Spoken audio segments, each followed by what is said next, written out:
Quem é Jesus? Quem é Jesus? Para muitos, Jesus foi uma pessoa muito importante. É um personagem histórico. Para outros, Jesus, como no caso no islamismo, né, foi um grande profeta, ou no judaísmo. Para outros, como no caso dos espíritas, Jesus foi um espírito muito iluminado. Para outros, Jesus foi um pacifista. Para outros, Jesus foi um grande filósofo. Muita coisa se diz a respeito de Jesus. Mas quem é Jesus? Reverendo Hermestem Pereira Maia, tem aqui um livro dele, deixa eu mostrar para os irmãos. Eu trouxe aqui para mostrar para os irmãos. Ele escreveu um livro chamado Eu Creio. É um estudo do credo apostólico, né? Esse é antigo, mas a capa já nem é mais essa, né? Eu creio no Pai, no Filho e no Espírito Santo. E é curioso porque quando ele trata a respeito de Jesus, a respeito de quem é Jesus, ele diz algo que eu separei para ler para os irmãos. Ele diz o seguinte: qualquer definição a respeito de Jesus, que não seja que ele é o Filho de Deus, o próprio Deus, é uma ofensa ao caráter de Jesus. Qualquer definição a respeito de Jesus que não seja que ele é o próprio Deus, é uma afronta, né, ao caráter de Jesus. Então, meus irmãos, nós precisamos, como diz assim, o homem moderno é levado a ter um alto conceito da pessoa de Jesus. Chamam de grande mestre, grande revolucionário, líder religioso, humanitário, profeta, um homem cheio de Deus. Todavia, agora eu vou ler literalmente as palavras do reverendo Hermestem. Devemos notar que qualquer juízo a respeito de Cristo, que em primeiro lugar não reconheça o fato de ele ser o próprio Deus encarnado, é na realidade não um elogio, mas uma diminuição no seu ser. Por isso, uma ofensa, uma blasfêmia. Quem é Jesus, irmãos? Jesus é o próprio Deus. Nós temos estudado sobre isso na classe de catecúmenos. Nós olhamos para passagens bíblicas que relatam acerca da divindade de Cristo e acerca da humanidade de Cristo. Jesus é o Deus que se fez carne, não deixando de ser Deus, mas tornando-se homem. 100% Deus e 100% homem. Quando nós estudamos o que nós chamamos de cristologia, ou seja, a doutrina a respeito da pessoa de Jesus Cristo, há um mistério para nós, assim como quando estudamos sobre a Trindade. Como conciliar que existe um só Deus e ao mesmo tempo o Filho é Deus, o Pai é Deus e o Espírito Santo é Deus. 3 pessoas diferentes, mas que constituem um único Deus. Para nós, na nossa lógica humana, na matemática, isso não faz sentido. 3 é 1, 1 é 3. E quando nós estudamos a respeito da pessoa de Jesus, também há um mistério. Eu tenho dito que não são coisas irracionais, são coisas suprarracionais, estão além da nossa razão, não são coisas contra a razão, mas além da razão. E aquilo que não entendemos é deficiência nossa, é dificuldade nossa. Mas a Bíblia fala sobre Jesus, e o que nos interessa não é o que as pessoas dizem sobre quem é Jesus, o que as religiões falam a respeito de Jesus, e nem mesmo o que o nosso coração acha acerca de Jesus. O que nos interessa é o que a Bíblia diz, o que Deus diz, ensina a respeito de quem é Jesus. E é sobre isso que temos estudado. E na aula de hoje nós vamos falar sobre a unidade e a necessidade das 2 naturezas de Cristo. Então vejam, irmãos, Jesus, diferente de nós, ele possui 2 naturezas. Quais são as 2 naturezas de Jesus? Quem pode nos dizer? Quais são as 2 naturezas de Jesus? Divino e humana. Ele é Deus e ele é humano. Ele é mais Deus ou é mais homem? Ele é metade Deus e metade homem? Metade divino e metade humano? Como é que é isso? É sobre isso que nós vamos estudar, porque por ser um assunto suprarracional, por ser algo que foge da nossa compreensão lógica, que foge da nossa matemática, tem surgido muitas heresias ao longo da história, né? E nos primeiros séculos, muitas heresias surgiram ali nos primeiros séculos, foram combatidas no Concílio de Constantinopla, Concílio de Nicéia. Nós vamos falar de algumas delas hoje. Mas há resquícios dessas heresias até hoje. Em algumas religiões isso é muito forte até hoje. Então por isso precisamos entender sobre a unidade e a necessidade das duas naturezas de Cristo. Primeiro, vamos falar sobre a necessidade da divindade do Redentor. O nosso Catecismo Maior de Westminster, na pergunta número 38, a pergunta é a seguinte: por que era indispensável que o mediador fosse Deus? Deus não poderia ter usado um ser humano para resolver o nosso problema do pecado? Deus não poderia ter enviado um anjo? Por que é, meus irmãos, que foi necessário ser o próprio Deus para vir a esse mundo, para sofrer na cruz, para morrer em nosso lugar, para levar sobre si os nossos pecados? Por que não poderia ser apenas um ser humano? Essa é a pergunta. Alguém para ser o nosso mediador, o mediador entre nós e Deus. Por que era necessário que fosse Deus? A resposta é: para poder sustentar a natureza humana e guardá-la de cair sob a ira infinita de Deus e o poder da morte, para dar valor à eficácia aos seus sofrimentos, obediência e intercessão, e para satisfazer a justiça de Deus, conseguir seu favor, adquirir um povo peculiar, dar a este povo seu espírito, vencer todos os seus inimigos e conduzi-los à salvação eterna. Irmãos, é possível que um ser humano pudesse fazer tudo isso? É possível que um ser humano pudesse satisfazer a justiça de Deus? Vamos pensar num ser humano sem pecado. Existia um ser humano assim, além de Cristo. Quem foi? Criado sem pecado. Adão. Foi criado sem pecado. Diz a Bíblia que Deus fez e tudo que Deus fez foi bom. E Deus não criou o homem com defeito. O homem não tinha pecado. Adão e Eva foram criados à imagem e semelhança de Deus, sem pecado. É verdade que já havia o mal no mundo, no universo, por causa de Satanás. Tanto é que, através da serpente, tentou, Eva. Mas o homem foi criado sem pecado. E Deus deu uma ordem muito simples, pelo menos de compreensão, para o homem. Ele diz assim: olha, Deus disse para ele: vocês vão poder comer, disse para Adão e Eva, vocês vão poder comer de toda a árvore que está nesse jardim, do fruto de toda a árvore, menos do fruto da árvore do conhecimento do bem e do mal. Então, de todas essas árvores, só há uma árvore que vocês não podem comer do fruto dela. Qual é a árvore? A árvore do fruto do conhecimento do bem e do mal. Não comam desta árvore, porque se vocês comerem, o que vai acontecer? Vocês lembram o que Deus diz? Vocês irão morrer. Essa é a ordem. Ou seja, é aí que está o que nós chamamos da teologia de pacto das obras. Deus estabelece um pacto com Adão. Obedeça e continue tendo vida. Desobedeça e você vai experimentar a morte. O pacto consistia em obediência perfeita de Adão, que era o nosso representante, o cabeça federal, como é dito na teologia. Adão, então, ele precisava obedecer de forma perfeita, ou seja, não comer do fruto da árvore do conhecimento do bem e do mal. Mas aí nós conhecemos Gênesis 3. A serpente conversa com Eva, lança aquela conversa, olha, quer dizer que vocês não podem comer de nada, Deus disse, Eva disse, não é que a gente não pode comer de nada, a gente não pode comer do fruto da árvore do conhecimento do bem e do mal. Aí a serpente diz, vocês não vão morrer coisa nenhuma, na verdade vocês serão iguais a Deus.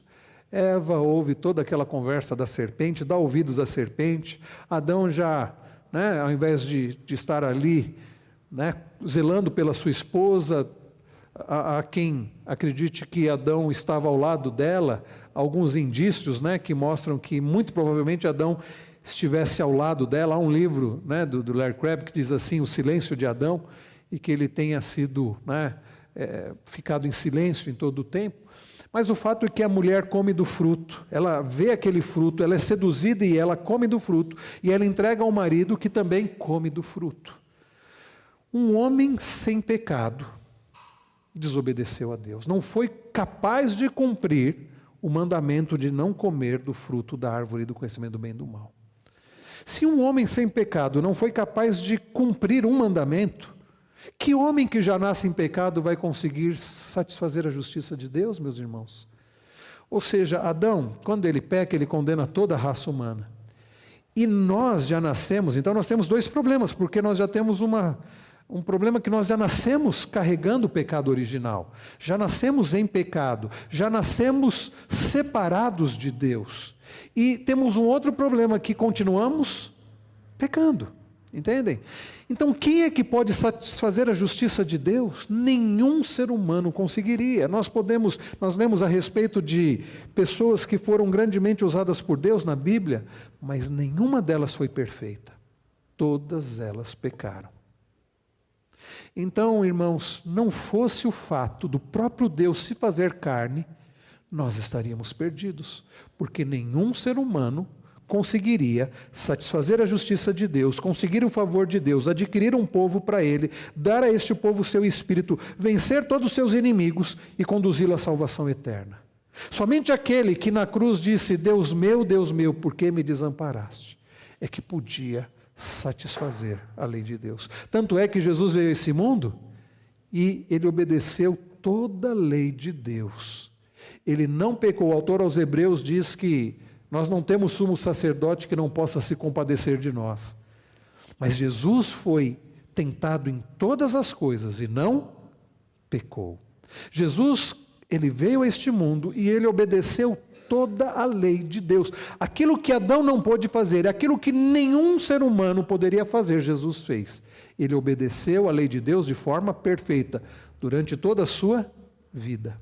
E mais, além dele obedecer toda a lei de Deus de forma perfeita, coisa que nenhum de nós conseguiria fazer, ele ainda na cruz leva sobre si a culpa dos nossos pecados. Quem de nós poderia suportar o abandono do Pai? Quem de nós poderia suportar receber a ira de Deus? Somente o próprio Deus. Era necessário que fosse Deus para poder receber a ira de Deus. Estão entendendo a profundidade? É por isso que Deus se fez homem, se fez carne, né? A divindade do Redentor era necessária para que pudesse cumprir perfeitamente a lei. Lá em Romanos 7, Paulo fala sobre a lei e fala justamente sobre isso. Por favor, vejam aí Romanos 7. Nós não vamos conseguir ler todas as referências aqui, mas por causa do nosso tempo. A partir do verso 14, Paulo diz assim, ele coloca: porque bem sabemos que a lei é espiritual, eu, porém, sou carnal, vendido à escravidão do pecado, porque nem mesmo compreendo o meu próprio modo de agir, pois não faço o que prefiro e sim o que detesto. Ora, se faço o que não quero, concordo com a lei, que é boa. Neste caso, quem faz isso já não sou eu, mas o pecado que habita em mim, porque eu sei que em mim mesmo, isto é, na minha carne, não habita bem nenhum. Pois o querer o bem está em mim, mas não o realizá-lo. Porque não faço o bem que eu quero, mas o mal que não quero, este faço.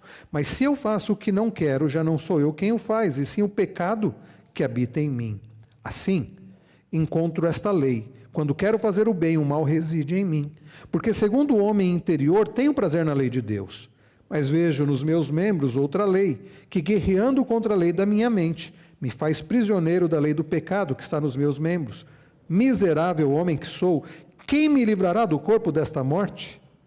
Graças a Deus por Jesus Cristo nosso Senhor, de maneira que eu de mim mesmo, com a mente, sou escravo da lei de Deus, mas segundo a carne sou escravo da lei do pecado. Paulo sabia que ele tinha pecado na vida dele, ou seja, não é que ele tinha apenas cometido pecado no passado. Nós estamos estudando Atos, né? Estamos expondo o livro de Atos nos cultos da noite, e recentemente olhamos para Atos 9, começamos a ler sobre a conversão de Saulo, sobre o fato de que ele foi batizado, foi recebido pelos apóstolos. Estas foram as cenas dos capítulos anteriores, né, do domingo passado. Barnabé conduzindo Saulo até os apóstolos. Temos lido sobre aquele homem transformado, agora pregando o evangelho. Mas aqui, Paulo não está dizendo dos pecados que ele havia cometido no passado. Paulo estava dizendo que o pecado ainda habitava nele. Há um livro chamado O Mal que Habita em Mim. É um livro fininho, mas muito de grande conteúdo. Se você puder ler esse livro, O Mal que Habita em Mim. do Lundgaard. E nesse livro ele mostra isso, que nós temos ainda a presença do pecado em nós. Veja, na conversão, através da salvação em Cristo Jesus, nós já somos livres da culpa do pecado. É por isso que essa é a doutrina da justificação pela fé. Então, pela fé em Cristo Jesus, nós já somos justificados. Já somos considerados, então, justos em Cristo Jesus. Não é que Deus nos torna perfeitos, mas em Cristo Jesus, que é perfeito, Deus nos vê através de Cristo. Então, nós somos justificados pela fé. Essa doutrina foi muito preciosa nos dias de Lutero, na Reforma Protestante, porque as pessoas ainda não haviam entendido essa verdade bíblica, né? Que nós fomos declarados justos através de Cristo Jesus. Mas nós somos livres também do poder do pecado, porque temos o Espírito Santo que habita em nós, temos os meios de graça, temos a palavra de Deus, oração, a comunhão com os irmãos, coisas que nos ajudam a vencer a tentação. Então, nenhum de nós que já é convertido é escravo do pecado. Mas, irmãos, há um terceiro ponto. Ainda que justificados, ainda que livres do poder do pecado, nós ainda não fomos livres da presença do pecado. O mal ainda habita em nós. Nós continuamos sendo o quê? Pecadores. E por vezes o que nós fazemos? Nós pecamos, não é verdade? Há um cântico que expressa isso, né? Fui livre da culpa do pecado, sou livre do poder do pecado, e da presença do pecado livre serei. Entende? Olha, teologia correta. Eu fui livre da culpa do pecado, justificação pela fé. Sou livre do poder do pecado, santificação. Podemos vencer as tentações com a ajuda do Senhor. E da presença do pecado, livre serei. Ou seja, na glorificação. Quando o nosso corpo for transformado em glória, quando Jesus voltar, aí nós seremos livres também da presença do pecado. Mas por que eu estou falando sobre isso? Porque, irmãos, como nós ainda temos o pecado habitando em nós, quem de nós poderia satisfazer a justiça de Deus? É por isso que o próprio Deus vem ao mundo, Jesus, concebido em Maria por obra do Espírito Santo, nascido sem pecado. Percebem a diferença? Jesus vem sem pecado e Jesus nunca pecou. Então, para que ele pudesse cumprir perfeitamente a lei de Deus, não podia já nascer em pecado. Desde os filhos de Adão, todos já nascem em pecado. Jesus não, concebido por obra do Espírito Santo. Então, para que pudesse cumprir perfeitamente a lei de Deus, e Paulo mostra aqui, eu não consigo cumprir a lei de Deus, Paulo diz, e nenhum de nós consegue cumprir perfeitamente a lei de Deus. Pense nos 10 mandamentos. Não terás outros deuses diante de mim. Ah, ok, em casa não tem imagens de escultura. Quantas vezes nós depositamos a nossa alegria, a nossa confiança em coisas, em pessoas e não no próprio Deus? Quantas vezes nós depositamos a nossa confiança, a nossa satisfação em nós mesmos? Isso é pecado de idolatria. Isso é termos outros deuses diante do Senhor. São os ídolos do coração. Já pecamos aí. Não tomar o nome de Deus em vão. Guardar o dia do Senhor. Vamos pensar nos mandamentos relacionados ao nosso próximo. Diz assim, não matarás. Opa, desse eu estou livre. Jesus diz, qualquer um que odiar a seu irmão, já matou, ou seja, já está sujeito a tribunal. Sermão do Monte, os jovens estão estudando o Sermão do Monte. Jesus diz isso. Então, quando nós odiamos alguém, quando nós queremos o mal de alguém, nós já estamos, na nossa mente, matando. Quebramos o mandamento. Não adulterarás. Não, olha, eu sou fiel à minha esposa. Qualquer um, diz Jesus, que olhar com intenção impura para uma mulher, já adulterou com ela. O mandamento diz, não cobiçarás. Irmãos, quem de nós consegue cumprir os mandamentos? De forma perfeita, cabal, completa? Continuamente nenhum de nós. Nós pecamos. João diz assim, lá em 1 João, se dissermos que não temos pecado, estamos mentindo. Graças a Deus que temos um advogado junto ao Pai, Jesus Cristo justo. Por isso ele diz, se confessarmos os nossos pecados, Ele é fiel e justo e nos perdoar os pecados e nos purificar de toda injustiça. Como fiel e justo? Jesus pagou todo o preço. Deus é fiel e justo em Cristo ao nos purificar do pecado. Estão entendendo? Então, Jesus cumpriu toda a lei. nenhum de nós conseguiria, Adão não conseguiu. Era necessário para que revelasse Deus e sua salvação aos homens. Para revelar Deus e sua salvação aos homens, precisava ser Deus. Lembram-se, o anjo aparece e diz assim: vocês vão colocar o nome da criança de Jesus, porque ele salvará o seu povo dos pecados deles. Lá em João 1, tá, a referência é João 1,18, diz: nós vimos a sua glória, a glória como do unigênito do Pai, o verbo que estava com Deus, o verbo que era Deus. Ele se fez carne, habitou entre nós, diz João, e vimos a sua glória, a glória como do unigênito do Pai. Lá em Mateus 11, vamos ler essa referência. Estou lendo aqui na versão Nova Almeida atualizada. No verso de número 27 diz assim: tudo me foi entregue, é Jesus dizendo, né? Tudo me foi entregue por meu Pai. Ninguém conhece o Pai, a não ser o Pai. Aliás, desculpe, ninguém conhece o Filho, a não ser o Pai. E ninguém conhece o Pai, a não ser o Filho. E aquele a quem o Filho o quiser revelar. Jesus Cristo, meus irmãos, é a revelação do Pai. Lá é a revelação do próprio Deus. Escrevendo aos Colossenses, o apóstolo Paulo diz que ele é a imagem de Deus, é a plenitude, nele habita a plenitude da divindade. É por isso que ele é chamado de Emanuel, que quer dizer Deus conosco. Era necessário que o nosso mediador fosse o próprio Deus para derrotar definitivamente Satanás. Está lá em Hebreus 2, 14 e 15, João 12, 31. Aliás, em João, nós temos algumas passagens. Abram, por favor, irmãos, Evangelho conforme João. Vejam aí no capítulo 12. Evangelho conforme João, capítulo 12. No verso de número 31, por causa do nosso tempo aqui, meus irmãos, é que eu estou lendo, né, rapidamente. Diz assim: chegou o momento de este mundo ser julgado, e agora o seu príncipe será expulso. É Jesus falando da sua morte, falando que através da sua morte, porque lá em Gênesis 3, verso 15, Deus falando, tratando com a serpente, diz sobre o descendente da mulher que viria ferir a cabeça da serpente, a serpente iria ferir o seu calcanhar. Quem era o descendente da mulher que viria, que Deus já está profetizando ali em Gênesis 3? Cristo, Jesus Cristo, descendente da mulher, viria assumindo a forma humana, mas sendo o próprio Deus, iria ferir a cabeça da serpente. João 16, um pouquinho à frente, João 16, verso 11, primeiro Jesus fala, né, da derrota, né, do inimigo. Aqui ele diz, do juízo, vamos ler a partir do verso de número 8, diz, quando ele vier, está falando do Espírito Santo, convencerá o mundo do pecado, da justiça e do juízo. Do pecado, porque eles não creem em mim. Da justiça, Jesus dizendo, porque vou para o Pai. E vocês não me verão mais. Do juízo, porque o príncipe deste mundo já está julgado. Queridos, Jesus é o vencedor. Satanás já está vencido. É claro que isso vai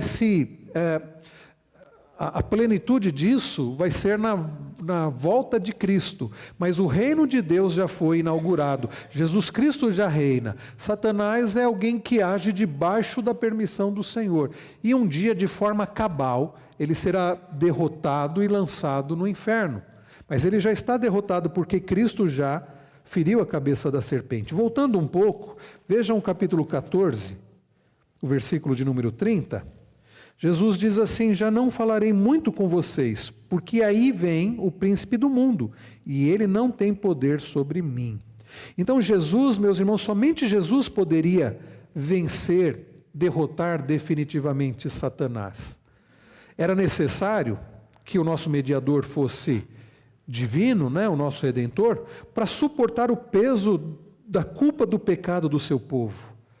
Davi, sem ser abandonado por Deus, só de sentir isso, ele clama no Salmo 22 que nós lemos há pouco, Deus meu, por que me desamparaste? Davi não tinha sido desamparado por Deus.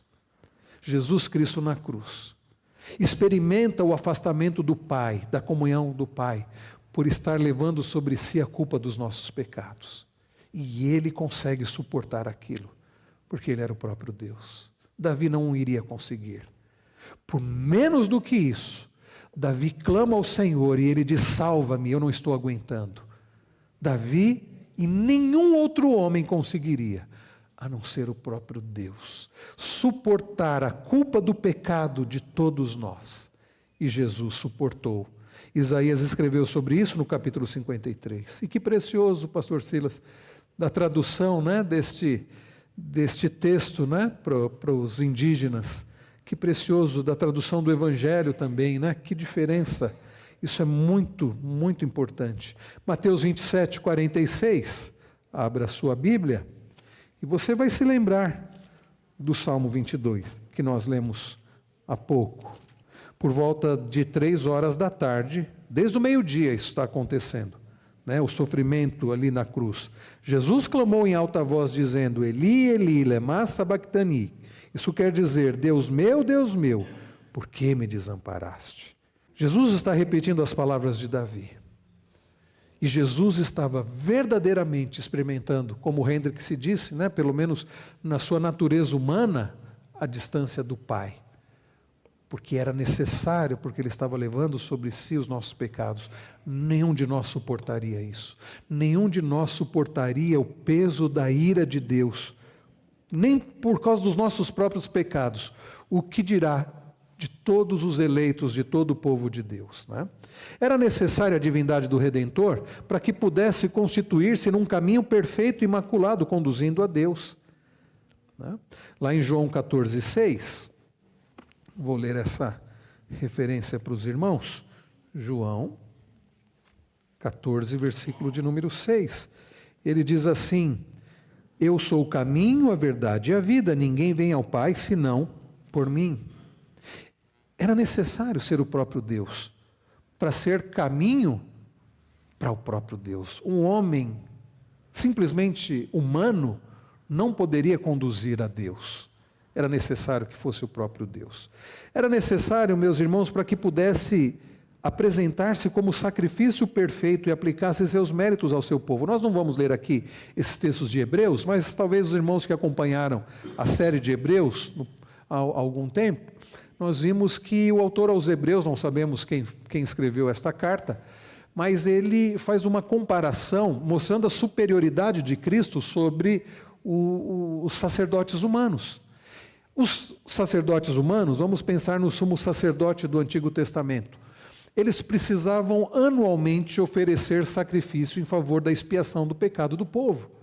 Então eles tinham que ir até o templo, eles tinham que pegar uma oferta sem um animal sem defeito, sem nenhuma mancha, sem nenhum problema físico, e eles pegavam aquele animal e eles adentravam no local do templo que era chamado Santo dos Santos. O que separava esse local das outras partes do templo era um véu. Véu que nós lemos no início do culto, no Salmo 27, que na morte de Cristo, o que aconteceu com aquele véu? Se rasgou de cima a baixo. Mas no Antigo Testamento, antes do sacrifício do Cordeiro de Deus, quando animais eram sacrificados apontando para o sacrifício do Cordeiro de Deus, ainda havia o véu. E o sumo sacerdote, ele tinha que entrar ali. Ele se purificava, havia todo um ritual de purificação. E ai dele se não se purificasse, Deus o matava lá dentro. É por isso que o sumo sacerdote, ele tinha uma corda amarrada e com sinos no corpo, porque se ele entrasse no Santo dos Santos e por algum motivo Deus o matasse ali, por motivo de pecado, quem que poderia entrar para retirar o corpo? Eles tinham que puxar. Então, o sacerdote não saía de lá, demorava. Paravam de ouvir o som dos sinos, falavam: olha, é provável que tenha morrido. E aí eles puxavam o corpo. Era algo muito sério. O sacerdote podia morrer porque ele era o quê? Pecador. Então, se ele não se purificasse da forma correta, se ele não entregasse o sacrifício da forma correta, ele era morto. O sacerdote, o sumo sacerdote, ele precisava ser de determinada tribo, ele precisava se purificar, ele precisava oferecer sacrifício em seu próprio favor, porque ele era pecador, e em favor do povo. E isso era feito continuamente. E acontecia algo que acontece com todos nós, vai acontecer com todos nós. O sacerdote envelhecia e morria. E aí precisava vir um outro sumo sacerdote. O autor aos Hebreus, ao falar de Cristo como nosso sumo sacerdote, diz, é diferente. Primeiro, porque ele é santo, sem pecado, diferente dos sumos sacerdotes da antiga aliança. Segundo, que ele não precisava então oferecer sacrifício por ele mesmo, ele não tem pecado. Terceiro, que o sacrifício que ele oferecia era um sacrifício, foi um sacrifício santo, não é o que ele oferecia, que ele ofereceu foi um sacrifício santo, sem pecado, porque ele ofereceu a si mesmo. O justo de Deus, o santo se ofereceu. Terceiro, porque ele não precisa oferecer continuamente, porque o sacrifício de Cristo é suficiente. E em último lugar, porque é um sacrifício eterno. É um sacrifício eterno. Irmãos, que ser humano poderia fazer isso? Mais uma vez, os seres humanos, os sacerdotes, sumos sacerdotes humanos, eram pecadores, falhavam, tinham que oferecer sacrifícios por eles mesmos, morriam. Jesus é eterno. Tinham que oferecer constantemente. O sacrifício de Cristo é santo e suficiente. Estão entendendo a diferença? Por isso era necessário que fosse divino. Por isso era necessário que fosse o próprio Deus. Agora, ok, eu entendo que era necessário que o nosso mediador fosse divino. Mas por que humano? Por que Jesus não veio apenas em glória? Por que era necessário nascer de uma mulher? Por que era necessário Jesus se fazer carne? Habitar num corpo que, lembrem-se, irmãos, corpo que ele habita até hoje. E corpo que ele habitará para todo o sempre. Por que é que Jesus precisou se fazer homem? Essa é a pergunta 39 do Catecismo Maior. Por que era indispensável que o mediador fosse homem? A resposta? Para poder soerguer nossa natureza e possibilitar a obediência à lei, sofrer e interceder por nós em nossa natureza e solidarizar-se com as nossas enfermidades. Como alguém que não fosse humano poderia, de fato, interceder, sentir as nossas dores, saber o que é ser humano, saber o que é sofrer na carne, se não fosse humano. Para que recebêssemos a adoção de filhos e tivéssemos conforto e acesso, com confiança, como diz o autor aos Hebreus, ao trono da graça. Um representante da raça humana precisava ser o quê? Precisava ser o quê para representar a raça humana? Humano. Por esse motivo. Irmãos, aqui saiu divindade, mas é humanidade. Era necessária para ser um exemplo perfeito para os seus discípulos. Eu não vou ler as referências. Para que cumprisse o propósito de Deus para o homem em relação à sua criação, domínio sobre ela. Adão falhou, Cristo não. Representar genuinamente seu povo, sendo o segundo Adão, tornando-se o único mediador entre Deus e os homens. Para que estivesse sob a lei, a fim de cumpri-la por seu povo. Paulo escreve isso em Gálatas 4. Para que pudesse arcar moral, física e espiritualmente com as consequências do pecado do seu povo. Para simpatizar com os seus, já que ele estaria sujeito às mesmas tentações. Para ser o padrão do nosso corpo redimido. Então, quando a gente pensa no corpo de Cristo glorificado, assim será o nosso corpo também glorificado. Isso nós falamos na aula passada dos catecúmenos. Eu quis voltar para os irmãos da classe aqui de adultos. Agora, qual a necessidade das duas naturezas numa só pessoa? Ok, eu entendi que o mediador precisava ser divino, eu entendi que o mediador precisava ser humano, mas por que os dois numa só pessoa? Por que não uma pessoa divina e uma pessoa humana, separadas? Por que uma só pessoa? Essa é a pergunta de número 40 do Catecismo Maior. Aliás, irmãos, os nossos catecismos, tanto o maior quanto o breve catecismo, são tão preciosos. Derivados da nossa confissão de fé de Westminster. Nós temos no aplicativo da nossa igreja, nós temos no site da nossa igreja. Você ainda não baixou? Você ainda não baixou a confissão de fé, o catecismo maior, o breve catecismo? Você está perdendo tempo se você não fez isso. É gratuito. Está no site da nossa igreja, está no aplicativo da nossa igreja. Por que então era indispensável que o mediador fosse Deus e homem em uma só pessoa? Resposta: para que as obras próprias de cada natureza pudessem ser aceitas por Deus a nosso favor e que nós confiássemos nelas como obras da pessoa inteira. Obras tanto da natureza divina quanto da natureza humana serem aceitas por Deus, a favor e a nosso favor, e que nós confiássemos nelas como obras de uma pessoa inteira, não de uma pessoa dividida, ou não de duas pessoas, mas de uma pessoa inteira. Era necessário que o homem levasse sobre si a culpa do pecado, cumprindo o aspecto condenatório da lei, e ao mesmo tempo que fosse Deus para poder cumpri-la, suportando a justa ira de Deus, conferindo um valor externo ao seu sacrifício. E aqui, citando o grande teólogo da Reforma, João Calvino, visto então que Deus por si só não poderia provar a morte e que o homem por si só não poderia vencê-la, ele tomou sobre si a natureza humana e a união com a sua natureza divina, para que sujeitasse a fraqueza daquela a uma morte expiatória e que pudesse, pelo poder da natureza divina, entrar em luta com a morte e ganhar para nós a vitória sobre ela. Era necessário que fosse, ao mesmo tempo, Deus e homem, para poder realizar esta obra. Então vamos pensar um pouco na unipersonalidade de Cristo.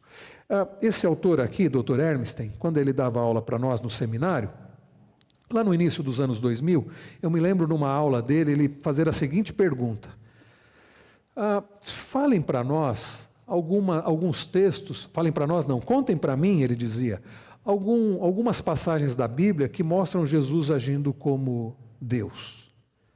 E aí nós respondemos. Quando Jesus ressuscitou a Lázaro, ok? Quando Jesus andou sobre as águas. Quando Jesus multiplicou pães e peixes. Muito bem, demos alguns exemplos, Jesus agindo como Deus. Aí depois o reverendo Hermes disse, agora citem para mim algumas passagens, né? Algumas referências de Jesus agindo como homem, como ser humano. Aí nós dissemos, quando Jesus chorou, quando Jesus teve fome, quando Jesus teve sede, citamos algumas passagens. Aí ele respondeu para nós assim, ele perguntou, Jesus era esquizofrênico? Aí veio, né? Jesus era esquizofrênico? Nós dissemos não. Então como vocês podem achar que Jesus em determinados momentos agia como Deus e em determinados momentos agia como homem? Isso seria uma esquizofrenia? Jesus era uma só pessoa. Jesus nunca agiu somente como Deus ou somente como homem. Quando Jesus realizou milagres, era Jesus, Deus e homem. Quando Jesus chorou, era Jesus, Deus, homem. Não tentemos, irmãos, separar aquilo que é inseparável. As duas naturezas de Jesus, elas não podem ser separadas porque elas fazem parte de uma única pessoa, a pessoa de Jesus. Estão entendendo? Vamos falar sobre isso. Como resultado da não compreensão das duas naturezas de Cristo, nos primeiros séculos da era cristã surgiram diversas heresias concernentes à pessoa de Cristo. Quero gastar alguns poucos minutos antes da gente encerrar. As heresias surgiram da negação de um desses princípios fundamentais. Existem princípios fundamentais, irmãos, que nós não podemos perder de vista. Quais são eles? Estão relacionados à Trindade. Deus é constituído através de 3 pessoas. Nós não estamos falando de 3 deuses. A Bíblia é muito clara, existe um só Deus. Mas esse Deus subsiste através de 3 pessoas diferentes. Quais são elas? O Pai, o Filho e o Espírito Santo. Há uma outra verdade, cada pessoa é plenamente Deus. Jesus não é menos Deus do que o Pai, como os testemunhas de Jeová acreditam e tantos outros. O Espírito Santo não é uma força ativa de Deus, como os testemunhas de Jeová dizem. O Pai é plenamente Deus, o Filho é plenamente Deus, e o Espírito Santo é plenamente divino também. E existe um outro princípio, há um só Deus. Essas 3 verdades que não fazem talvez sentido logicamente para nós, são 3 verdades bíblicas que nós aceitamos pela fé. Existe um só Deus. Esse Deus subsiste em 3 pessoas diferentes, que são iguais em glória, poder, majestade. Tem funções diferentes, é verdade, mas são iguais em glória, poder, majestade, natureza. Mas são 3 pessoas diferentes. No batismo de Jesus isso fica claro, né? Jesus está aqui na terra, sendo batizado, ouve-se uma voz que vem da onde? Do céu, que diz, este é o meu filho amado em quem tenho prazer. e o Espírito Santo desce do céu sobre Jesus que está na terra em forma de pomba. As 3 pessoas distintas, constituindo um só Deus. Citando rapidamente as heresias que surgiram ao longo da história. Uma delas foi o ebionismo, heresia surgida nos círculos judaicos no final do 1º século. Olha, a coisa já começou no início. Jesus subiu aos céus, a igreja começou a pregar, como nós estamos vendo em Atos, e logo alguém veio com a ideia: essa história aí de Jesus com 2 naturezas não é bem assim não. Esse nome, né, ebionismo, vem do hebraico ebeion, que significa pobre, necessitado, né, miserável, mendigo. Os ebionistas criam que a fé não era suficiente para a salvação, era necessário que os homens observassem a lei. Paulo condenou isso escrevendo aos Colossenses, escrevendo aos Gálatas, dizendo: parem de querer continuar vivendo o judaísmo.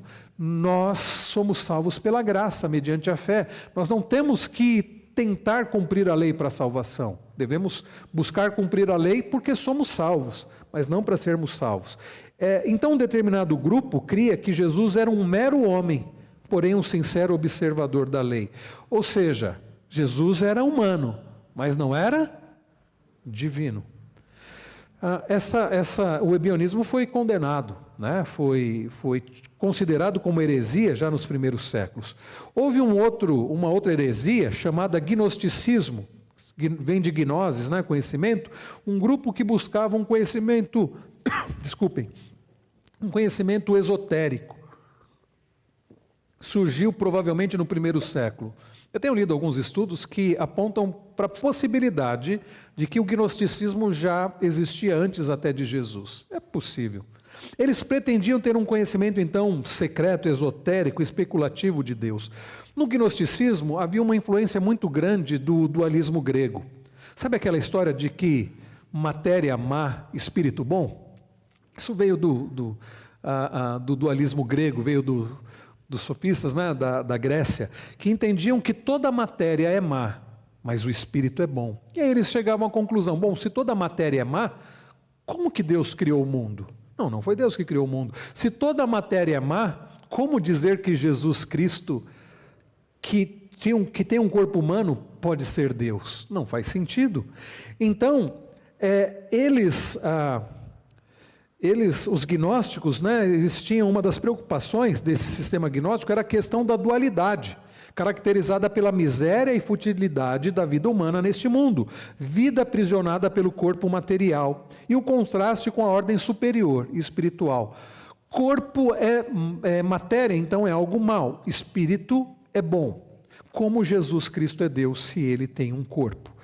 E ali mostra um pouco, não ficou, talvez não esteja muito claro para os irmãos, mas nós temos ali Deus bom, e no final, na parte de baixo, matéria má. E no meio disso tudo, os gnósticos, né, viajavam bastante, né, na ideia, e eles criam que Deus, né, ele se manifestava através de 30 emanações, e que Jesus Cristo seria uma dessas emanações. Aqui, se for falar do gnosticismo, a gente vai longe. Reverendo Hermes trata com mais profundidade essa história aqui. Eu só coloquei aqui um resuminho, tá bom? Senão nós nem temos tempo para isso. Mas enfim, eles não criam na divindade de Cristo porque Cristo tem um corpo humano, matéria, então por isso não pode ser Deus. Uma outra heresia que surgiu foi o monarquianismo. Lembrando que o gnosticismo foi já, nos primeiros séculos, considerado heresia. Tá? Essas heresias que eu estou citando, elas foram condenadas, a maior parte delas no Concílio de Constantinopla, Concílio de Nicéia. Nós estamos falando ainda nos primeiros anos, tá bom? Uma outra heresia veio do monarquianismo.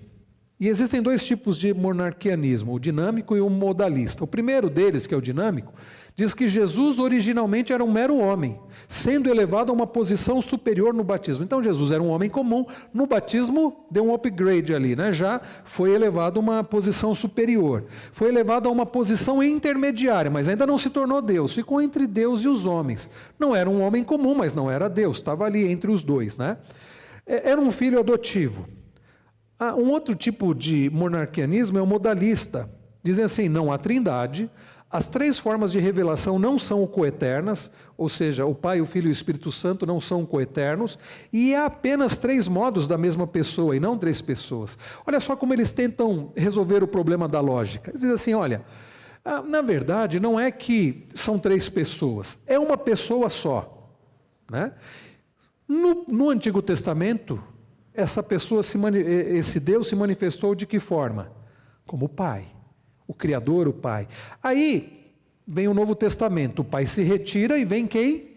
O Filho. Mas é como um ator que muda de roupa. Aí ele vem como Filho. Aí quando ele morre, e ressuscita, aí ele vai sair de cena e vem quem? O Espírito Santo. Ou seja, é o mesmo Deus que se manifesta de maneira diferente.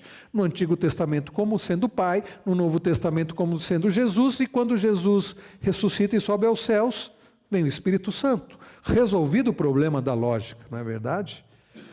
Mas e no batismo de Jesus? A voz que se ouve do céu, o Espírito descendo. Irmãos, não é a mesma pessoa que se manifesta de forma diferente, como um ator que troca de roupa e representa papéis diferentes. São três pessoas distintas, que existem desde toda a eternidade, Pai, Filho e Espírito Santo. Então o monarquianismo estava errado. Eles acreditavam nisso, Deus que se manifestou como Pai, criação e foi o Criador e que deu a lei, depois ele se manifesta como Filho e depois como Espírito Santo, o Filho que encarna e o Espírito Santo que regenera e santifica. A Bíblia não ensina isso, né?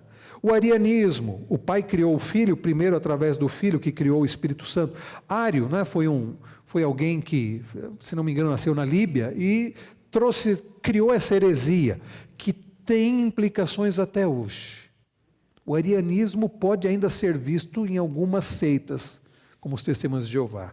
Eles criam que o Pai é o Deus, aí o Pai cria o Filho, e do Filho e do Pai vem uma força, né, que é o Espírito Santo, criado que é o Espírito Santo. Não é isso que os Testemunhas de Jeová creem? Não, Jeová é Deus, o Pai. Jesus Cristo é um Deus menor, é um Deus criado. Jesus Cristo existe desde sempre. No princípio era o Verbo estava com Deus e o Verbo era Deus. A confissão de fé diz que Jesus, e os nossos catecismos, Jesus é gerado do Pai eternamente. Não houve um momento da existência, né, da eternidade que Jesus não existisse. Ele existe desde sempre gerado do Pai. E o Espírito Santo gerado do Pai e do Filho. Então as três pessoas da Trindade coexistem eternamente, em glória, em poder, em majestade, né? Então o arianismo está errado. Eles dizem, há um só Deus, que é o Pai, não gerado, sem começo, único, verdadeiro, único detentor de imortalidade. Jesus Cristo não era da mesma substância. Aí essa palavra aqui do grego, homósios, onde vem osmoses, né? Da mesma natureza, mas sim da mesma substância similar. Aí ele diz homiósios, é diferente, né? De natureza semelhante. Então, os defensores do arianismo criam nisso. Jesus não era da mesma substância do Pai, mas uma substância similar. Não, meus irmãos, Jesus é Deus de Deus. É da mesma, por isso que ele é o Filho unigênito, o único gerado. Jesus não foi criado, ele foi gerado da mesma substância. Então eles criam que o Filho é uma criatura perfeita, distinta da criação, mas que veio à existência pela vontade do Pai. A Bíblia não diz isso, diz que Jesus existe desde sempre. Como criatura, o Filho teve um começo, logo a afirmação de que ele era coeterno com o Pai implicaria na existência de dois princípios, o que assinalaria uma negação do monoteísmo. Mas a Bíblia diz que Jesus é Deus e existe desde sempre. E o Filho não tem nenhuma comunhão substancial com o Pai. Ele é uma criatura que recebeu o título de palavra e sabedoria de Deus, porque participava da palavra e da sabedoria essenciais. Eu não sei como os arianos, lá, os defensores do arianismo, e os testemunhos de Jeová fazem com textos onde Jesus diz, eu e o Pai somos um. O que eles fazem com Colossenses, quando Paulo diz que em Cristo habita toda a plenitude da divindade? O que eles fazem com João 1, que diz que no princípio era o Verbo estava com Deus e o Verbo era Deus, que diz que o Verbo se fez carne e vimos a sua glória, a glória como do unigênito do Pai. Sabe o que eles fazem? Eles traduzem a Bíblia do jeito deles, como os testemunhos de Jeová fizeram, né? O filho está sujeito a mudanças e ao pecado. Olha que ponto chega o arianismo, né? Tendo podido cair como o diabo caiu. Contudo, Deus, prevendo a sua firmeza de caráter, agiu preventivamente com sua graça. Jesus nunca pecou, ele é o próprio Deus. Para terminar, irmãos, então, qual é o significado da unipersonalidade de Cristo? Guardem muito bem isso. Jesus Cristo, mesmo tendo duas naturezas, e ele possui duas naturezas, ele possui a natureza divina e humana, possuía apenas uma personalidade, a qual reunia perfeitamente suas duas naturezas, sem haver fragmentação em seu comportamento. Mais uma vez, Jesus não é esquizofrênico.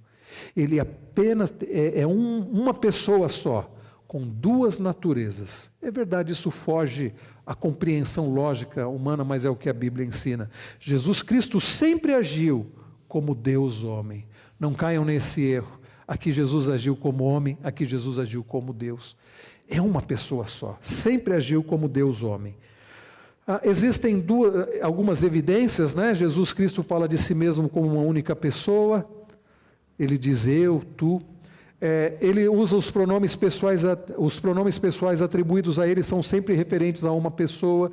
Jesus Cristo é verdadeiramente Deus e verdadeiramente homem. Irmãos, Jesus não é 50% Deus e 50% homem, meio Deus, meio homem, não. É isso que desafia a nossa lógica humana. Jesus é 100% Deus e 100% humano. Dá para compreender isso logicamente? Não. Mas nós cremos pela fé, porque é isso que a Bíblia ensina. Com isso, nós podemos lembrar que isso foi necessário para que nós fôssemos salvos. Porque somente Deus poderia cumprir toda a lei e nos representar. E somente um ser humano para nos representar como homem. E por isso que Jesus tem as duas naturezas.